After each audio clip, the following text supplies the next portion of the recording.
जब भी कभी अगर क्राउड मैनेजमेंट की बात होगी तो महाकुंभ 2025 की बात अवश्य होगी। मेला क्षेत्र में हम लोगों ने AI बेस्ड कैमरे लगाए थे। उसका उपयोग हम लोगों ने भीड़ प्रबंधन में भी किया, ट्रैफिक मैनेजमेंट में भी किया, फेशियल रिकॉग्निशन में भी किया और 30,000 से अधिक लोग जो घूमे थे उसमें से लगभग सभी लोग अपने घर सकुशल पहुंच गए। लगभग 90,000 लोगों को सज़ा हमने पिछले 1.5 साल में दिलाई है। जो परिस्थितियां पहले थी और आज की जो परिस्थितियां हैं उसमें आसमान ज़मीन का अंतर है। सुधार की गुंजाइश हमेशा है, लेकिन त्वरित न्याय और त्वरित सर्विस डिलीवरी ये दो चीज़ें ऐसी हैं जो कि पुलिस कमिश्नरेट ने यहाँ की आम जनता को दिया है। नमस्कार, पंजाब केसरी दिल्ली में आपका स्वागत है। आज हमारे साथ अतिथि हैं उत्तर प्रदेश पुलिस के महानिदेशक श्री प्रशांत कुमार जी, जिनकी की चर्चा पूरी यूपी नहीं पूरी इंडिया में होती रहती है और फिलहाल जो सफल महाकुंभ हुआ है उसको लेकर चर्चा पूरे वर्ल्ड में है। तो हम शुरुआत उसी से करेंगे। प्रशांत सर, जो महाकुंभ का आपने आयोजन किया, 66 करोड़ लोग आए, मतलब आधा इंडिया पूरे वर्ल्ड से लोग आए, उसको आप कैसे देखते हैं? एक जो महाकुंभ उत्तर प्रदेश शासन के लिए भी और उत्तर प्रदेश पुलिस के लिए भी एक बहुत बड़ी अपॉर्चुनिटी थी, एक बहुत बड़ा अवसर था, जिस समय हम बेहतर से बेहतर व्यवस्था दे के पूरे देश, पूरे विश्व में ये दर्शा सकें कि इतने बड़े आयोजन को सकुशल संपन्न कराने की क्षमता भी है और हमारे अंदर दक्षता भी है। और पूरे 45 दिन तक आपने देखा कि 66 करोड़ से भी अधिक लोग आए और इस दौरान हम लोगों ने ऐसी अभूतपूर्व सुरक्षा व्यवस्था की कि उस दौरान कोई ऐसी बड़ी घटना, जैसे कि 45 दिनों के अंदर ना मेला क्षेत्र में कोई मर्डर हुआ, ना कोई रेप की घटना हुई, ना कोई छिनैती हुई, ना कोई चेन स्नैचिंग हुई, ना कोई दुर्व्यवहार हुआ। तो ये अपने आप में बहुत बड़ा प्रबंधन है और प्लस इसके साथ साथ जो अन्य व्यवस्थाएं शासन के विभिन्न विभागों के द्वारा की गई, जिसमें कि स्वास्थ्य से रिलेटेड चीज़ें हैं, खाद्य से रिलेटेड चीज़ें हैं और जो रोड्स हैं, इन सभी चीज़ों की अगर हम एक इंटीग्रेटेड रूप में देखें तो शासन ने एक ऐसा मॉडल प्रस्तुत किया जो कि पूरे विश्व में अनुकरणीय है। जब भी कभी अगर क्राउड मैनेजमेंट की बात होगी तो महाकुंभ 2025 की बात अवश्य होगी। कितने दिनों से, कितने महीनों से तैयारियां चल रही थी कि इतनी भीड़ आएगी, ऐसे होगा? इतना अंदाजा भी नहीं था, आप लोग 40 करोड़ का अंदाजा लगा के चल रहे थे। हाँ, तो जो इंफ्रास्ट्रक्चर के प्रोजेक्ट्स थे बड़े, जैसे रोडों का चौड़ीकरण करना और बहुत सारे पुल का निर्माण करना, अंडर पासेस बनाना, तो ये तो पिछले 2 साल से चल रहे थे। लेकिन जो पुलिस की व्यवस्थाएं थी वो कुंभ स्टार्ट होने के 6 महीने पहले से हम लोगों ने अपने लोगों का चिन्हीकरण, उनको मानसिक रूप से कुंभ के लिए तैयार किया जाना, उनकी सॉफ्ट स्किल की ट्रेनिंग। आपने देखा होगा कि पुलिस वालों ने वहाँ सिर्फ लाठी, रस्सी और सीटी के बदौलत इतना बड़ा कुंभ की व्यवस्थाएं की।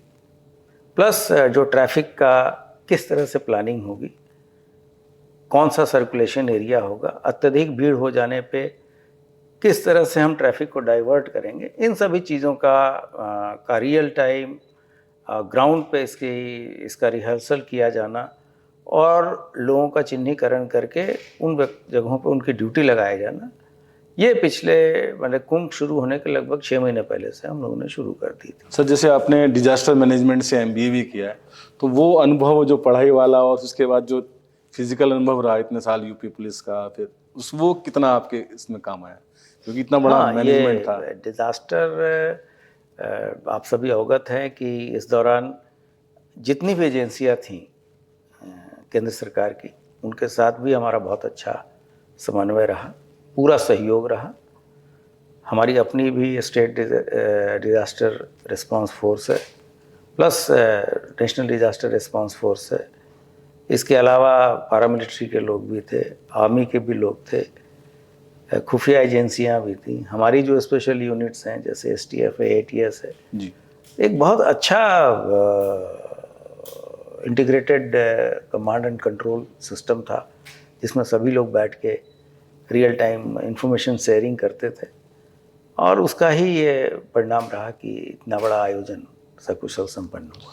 सर, यूपी पुलिस ने इतने बड़े आयोजन के लिए पहली बार एआई कैमरों का इस्तेमाल किया, और ताकि पता भी लग सके कि कितनी फिगर आ रही है। तो सर वो कैसे मैनेज किया आपने कि, और एक सबसे बड़ा सर, एक वो पुरानी फिल्मों में और हम उसमें देखते हैं कि भाई कुंभ में खोते बहुत लोग हैं, तो कितने लोग खोए और कितने को नहीं, मिलाया इस बार आपने? तो जितने लोग खोए हम लोगों ने सभी को ढूंढ भी निकाला, और बड़ा अच्छा हम लोगों ने इस बार पूरे मेला क्षेत्र में हम लोगों ने एआई बेस्ड कैमरे लगाए थे। उसका उपयोग हम लोगों ने भीड़ प्रबंधन में भी किया, ट्रैफिक मैनेजमेंट में भी किया, फेशियल रिकॉग्निशन में भी किया, और 30,000 से अधिक लोग जो खोए। गुमे थे उसमें से लगभग सभी लोग अपने घर चले सकुशल पहुंच गए। ऐसे भी इंस्टेंसेस आए कि लोगों ने मृत मान लिया और 13 के दिन भी वो पहुंच गया अरे वाह, व्यक्ति। very good।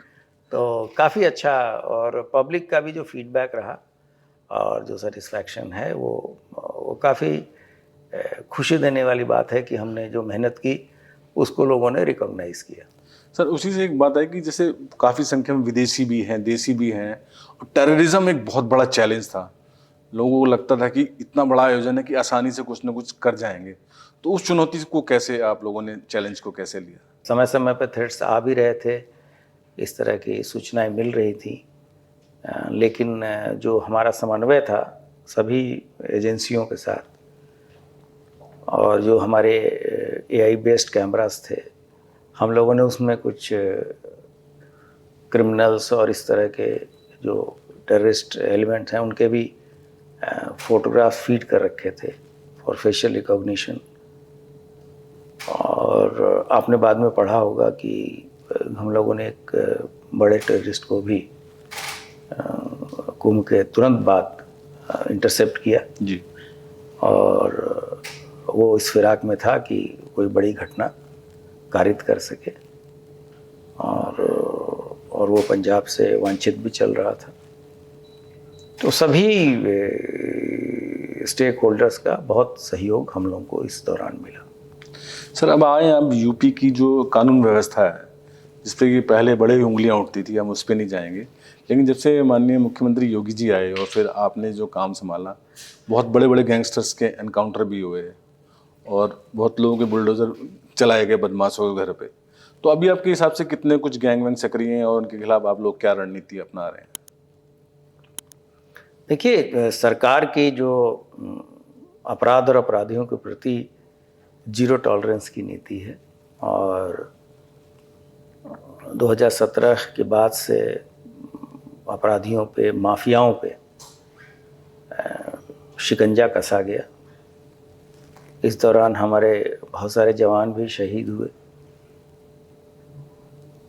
जवाबी कार्रवाई में पिछले 8-8.5 वर्षों में 227 लोग मारे भी गए हैं।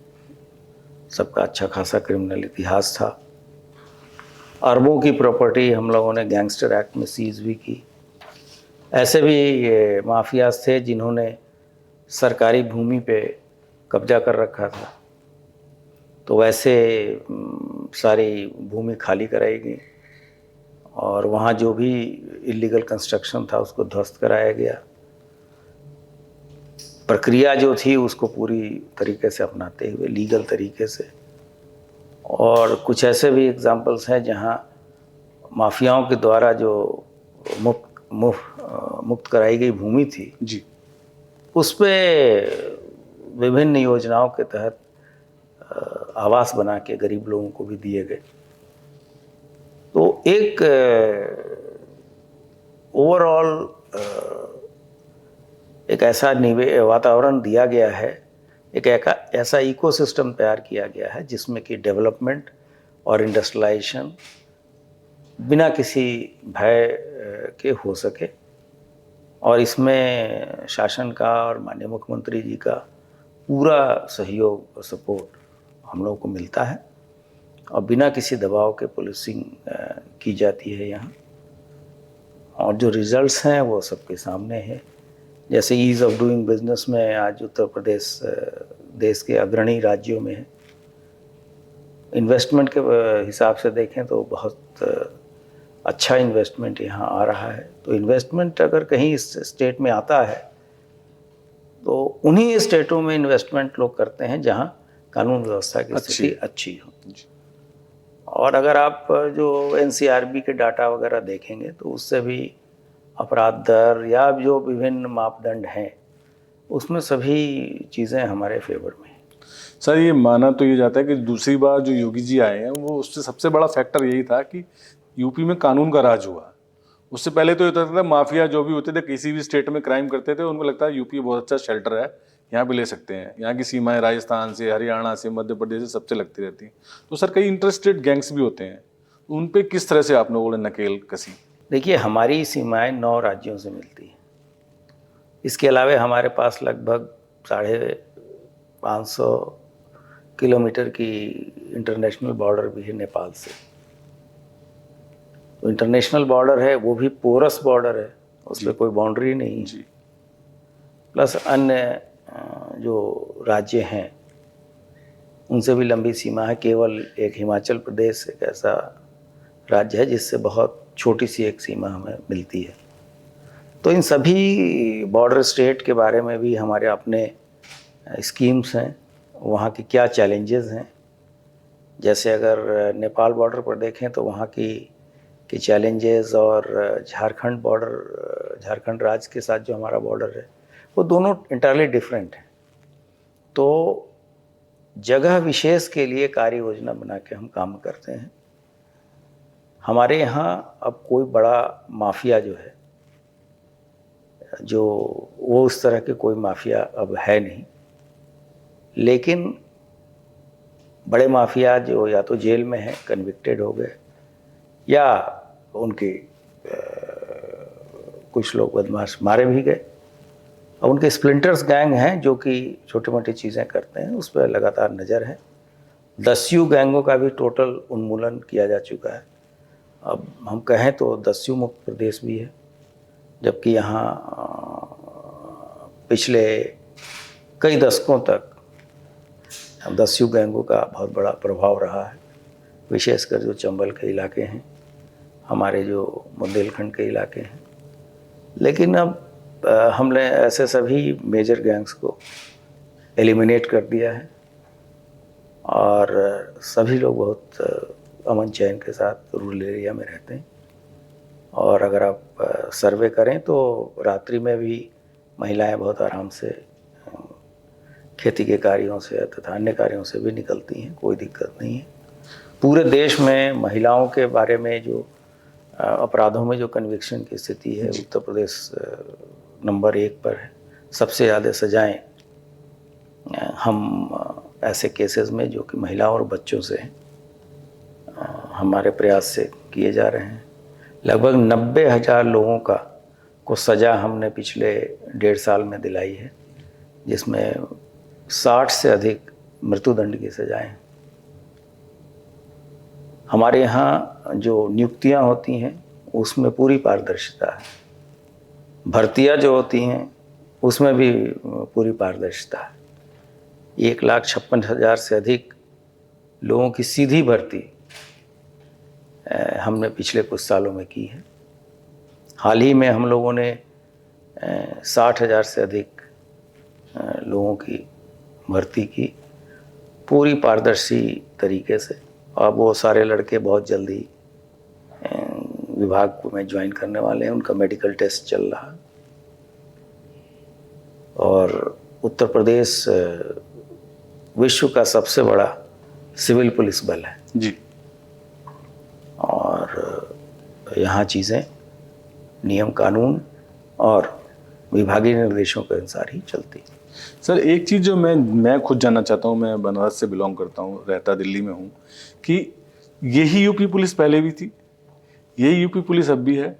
तो ऐसा चमत्कार आपने कैसे किया? ये इसका श्रेय आप किसको देते हैं कि इतना बड़ा चमत्कार जो एकदम जो होता था कि कानून व्यवस्था एकदम ध्वस्त, पुलिस डरती थी, आज जो है पुलिस का भय है बदमाशों में और जो आम नागरिक है यूपी का उसमें बड़ी सुरक्षा रखती है पुलिस को देखते, ये चमत्कार कैसे हुआ इतना बड़ा?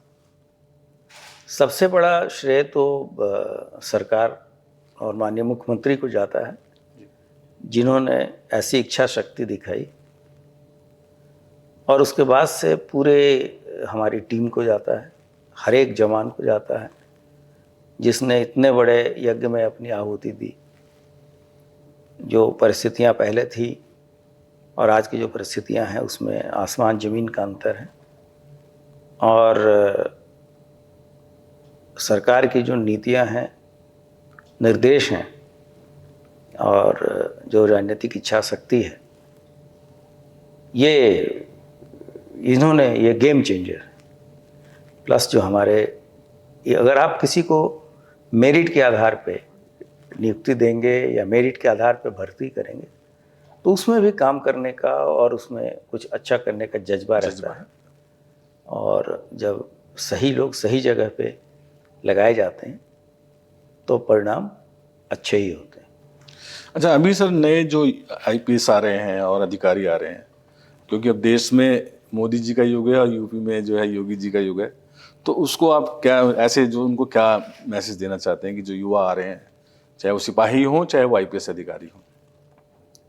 नहीं, ये तो जो प्रत्येक व्यक्ति जो सरकारी नौकरी में आता है, विशेषकर जो वर्दी धारण करता है, वो इस बात की शपथ लेता है कि उसे कानून को और कॉन्स्टिट्यूशन को सर्वोपरि मान के आगे का कार्य करना है, और वो जो कार्य होता है वो पूरी ही ईमानदारी और निष्ठा के साथ किया जाना है। तो मेरा तो सबसे यही अपील है कि ईमानदारी, निष्ठा और कर्तव्य परायणता, 3 चीज़ अगर आप रखेंगे तो आप उत्तरोत्तर अपने कार्यों में आगे बढ़ते जाएंगे और सफलता आपके कदम चूमेगी। एक सर, यूपी में जिन जिलों को अपग्रेड करके कमिश्नर सिस्टम लागू किया गया है, जैसे दिल्ली से सटे नोएडा, गाजियाबाद, मेरे ख्याल से लखनऊ में भी, तो उसके क्या लाभ हुए हैं और क्या मतलब आपको लगता है कि उससे कितना फायदा हुआ है यूपी पुलिस को? ये पुलिस कमिश्नरेट लागू करना, ये हम लोगों की लगभग 50 साल पुरानी डिमांड थी। जनता की भी ये अपेक्षाएं थी, लेकिन किन्हीं कारणों से ये चीज़ें लागू नहीं हो पा रही थी। वर्तमान सरकार ने इन सभी चीज़ों को देखते हुए पहले फेज़ में 2 जगहों पे पुलिस कमिश्नरेट को लागू किया, जिसमें लखनऊ और नोएडा था, गौतम बुद्ध नगर। उसके बाद से फिर 2 विभिन्न चरणों में कुल 7 कमिश्नरेट आज कार्य कर रहे हैं।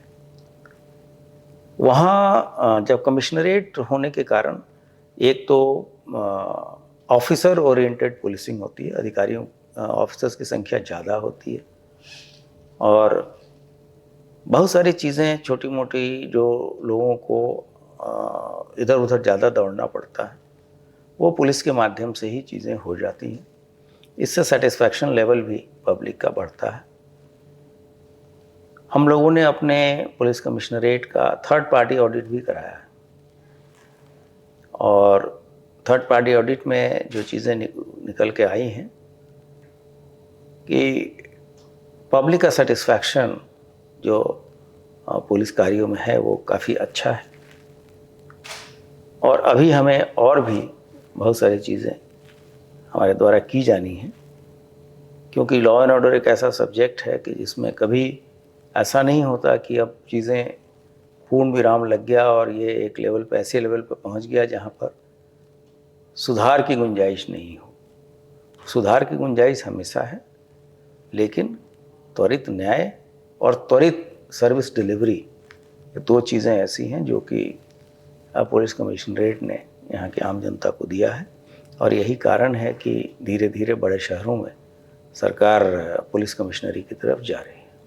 सर, एक टाइम ये था कि जब कभी कच्चा बनियान गिरोह, कभी सरिया मार गिरोह, तमाम तरह के गिरोह एक्टिव थे। मतलब रात को जब निकलते थे तो हमें याद है कि कॉन्वॉय लगा के भेजा जाता था। अभी क्या स्थिति है, ऐसा आपकी स्टेट में कहीं है? अब तो ये सब बस किताबों की बातें हैं, और जैसा आपने सुना है और हमने भी देखा है, लेकिन अब कोई ऐसी स्थिति नहीं है इस तरह की। जैसे मैंने कहा कि कुछ घटनाएं आपसी रंजिश में हो जाती हैं, कभी कभी कोई घटना गंभीर भी हो जाती है, लेकिन कोई ऐसा बड़ा गिरोह नहीं है कि जो पुलिस के इकबाल को और शासन के इकबाल को चैलेंज कर सके। और हम लोग पूरी तरीके से अपराधियों पे हावी होकर कार्य कर रहे हैं।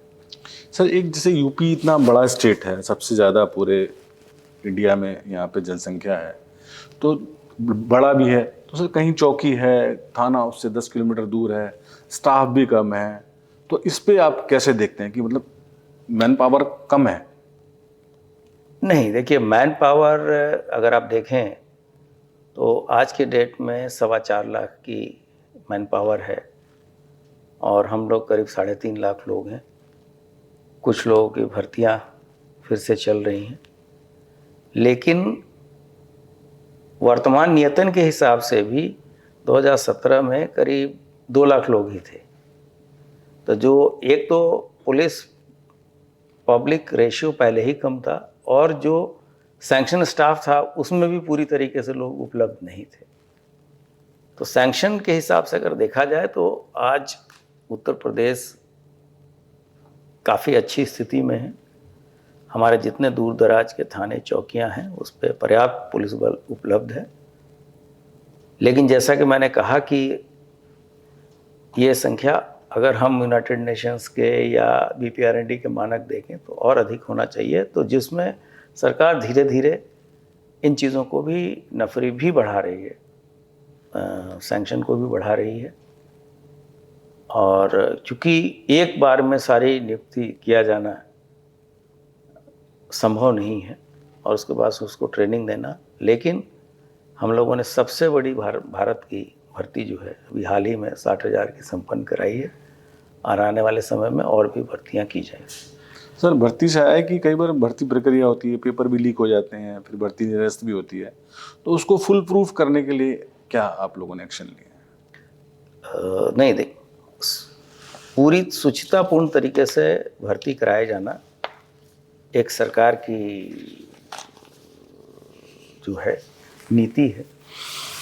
ऐसी जहाँ भी भर्ती हुई जो किसी भी तरीके से दूषित हुई हो उसको सरकार ने कैंसिल किया और हम लोगों ने एकदम मेरिट पे पूरी शुचितापूर्ण तरीके से भर्ती कराई।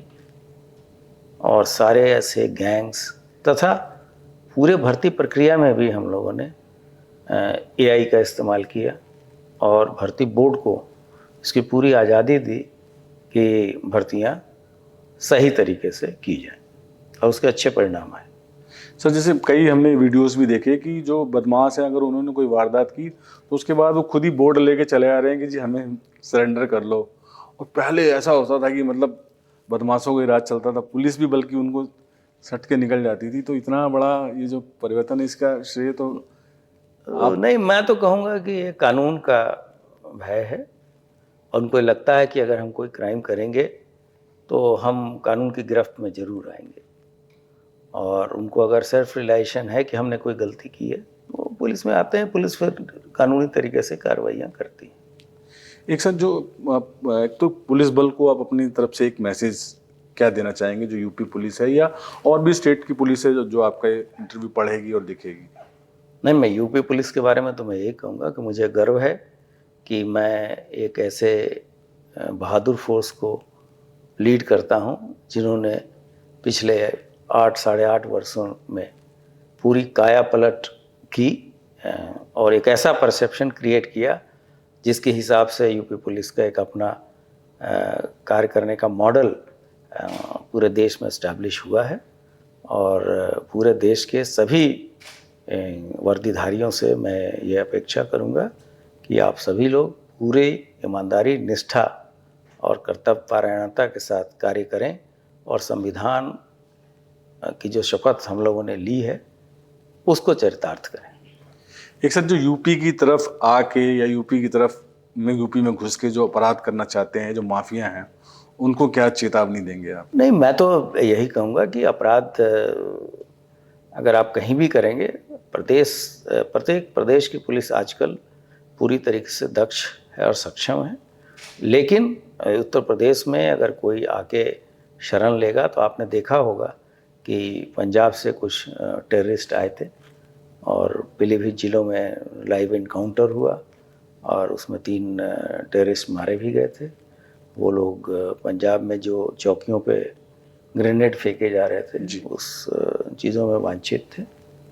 तो हम किसी भी प्रदेश से कोई भी अगर अपराधी यहाँ आता है और उनके द्वारा हेल्प सीख किया जाता है, हमसे मदद मांगी जाती है, तो हम लोग पूरी तरीके से उनको मदद करते हैं और आगे भी करते रहेंगे। एक सर, जैसे अभी पहलगाम वाला जो हादसा इंसिडेंट हुआ, उसके वास्ते पाकिस्तानियों को बड़ा जो वापस जा रहे हैं, तो उस यूपी में उसको लेके क्या चल रहा है? उनको जो भेजा जा रहा है या उनकी जो धरपकड़ की जा रही है, उस संबंध में भारत सरकार की तरफ से और एमईए की तरफ से जो निर्देश मिले थे कि जिस कैटेगरी, विभिन्न कैटेगरी के वीज़ा होते हैं तो जो विदेशी आते हैं जी, तो पाकिस्तान के नागरिकों के बारे में था कि इनको वापस भेजा जाना है।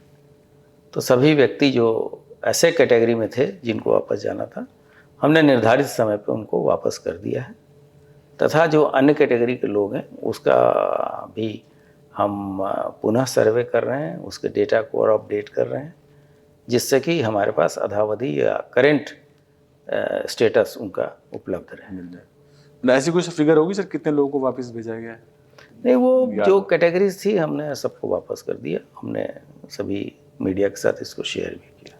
अच्छा, एक सर मैं 2-3 लोगों के बारे में और एक दो वाक्य में आपसे सिर्फ आंसर चाहूँगा कि जैसे भारत के प्रधानमंत्री नरेंद्र मोदी जी, उनके बारे में आपकी क्या राय है?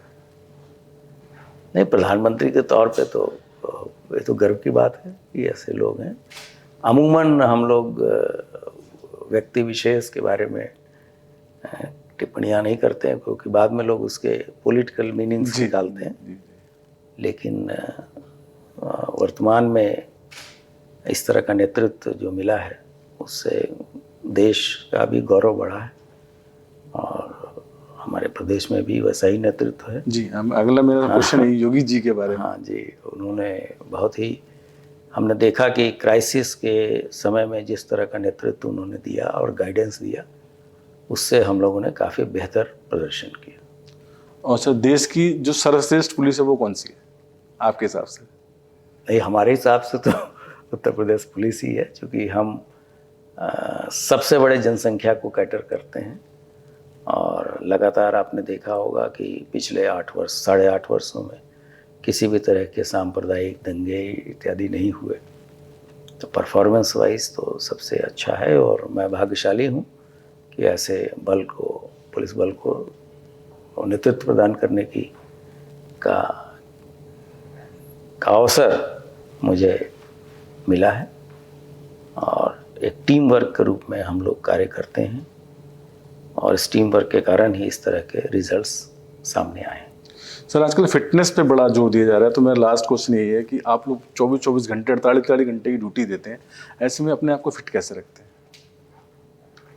हाँ, एक ये फिटनेस का इशू है और जॉब रिलेटेड स्ट्रेस भी होते हैं।